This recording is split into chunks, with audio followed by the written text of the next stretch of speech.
Chuta ali sumuso. Tabarti ko kokrobola. Kato tashi no. Fani jafre wari jafre. Mi ko kabeke. Avec ko lugunya. Mi ko kateke. Ali bisimo. Olu shugo ya urembo. Zangengo. Kataka dima. Ali bisimo urembo.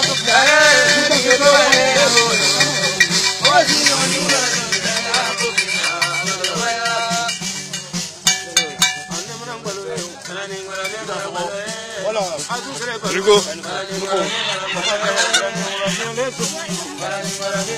Kanyamaroge, kanyamaru.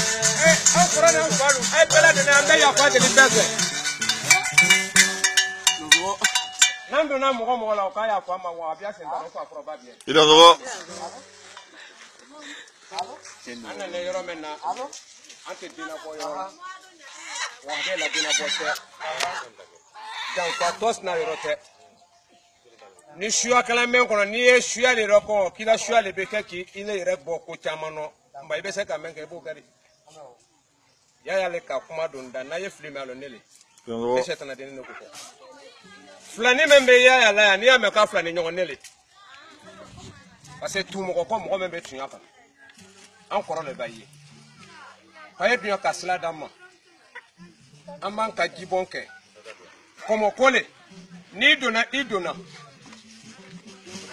wonya goda tilari anya je kambulo do anyongo bulu baraka be soro wulela amina ko fefi na la ka beta no ya amin meni ko kanya flanka fo yala ikala sinyo ko jugu ikala baden jugu ikala teri jugu ikala sugu sugu ye basi ka do jufe ka bo da fe inigo fore ba kan imara ama basi bara fara kan ka to bof fara bela kono fara fina kono president ka wuli ka teriya minama ko sababu fene lana ni ko tura mamba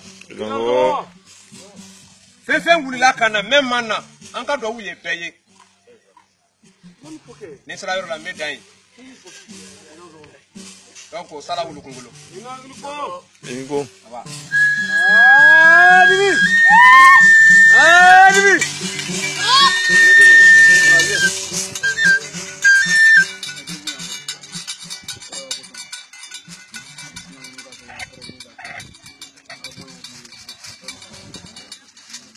so te shi na bunga de ai kamo pa yi pinga ai fana yi banga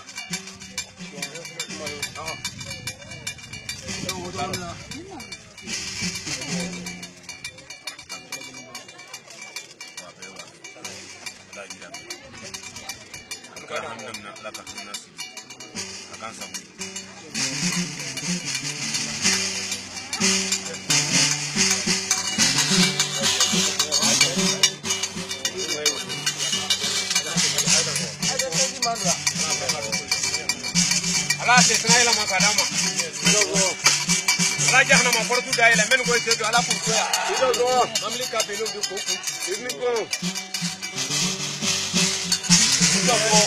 namba ali kama ni kwa ma te ko ni na ko ko ngura ala ko nama be sunguru ba me mai ka kabina bi be kula ka ta ama ko tira ido men ni ko si ni ba so ya amma ko ma sa keni ma sa mu ko lela ko garde mo tanu garde are Shetana ne bana portula ni be konya feo nimbati matimasi kana tafa fulana feo tumifiki bingo niko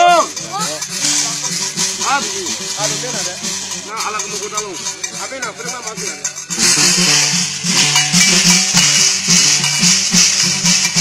ayo dilo ko metra ka fran kana ta baye dilo ma dilo grawa di domolo ale gautila ko grawa di yala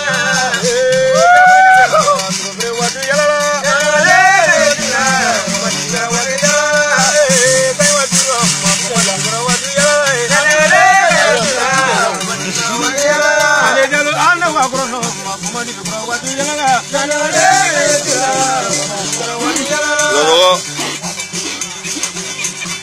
Ana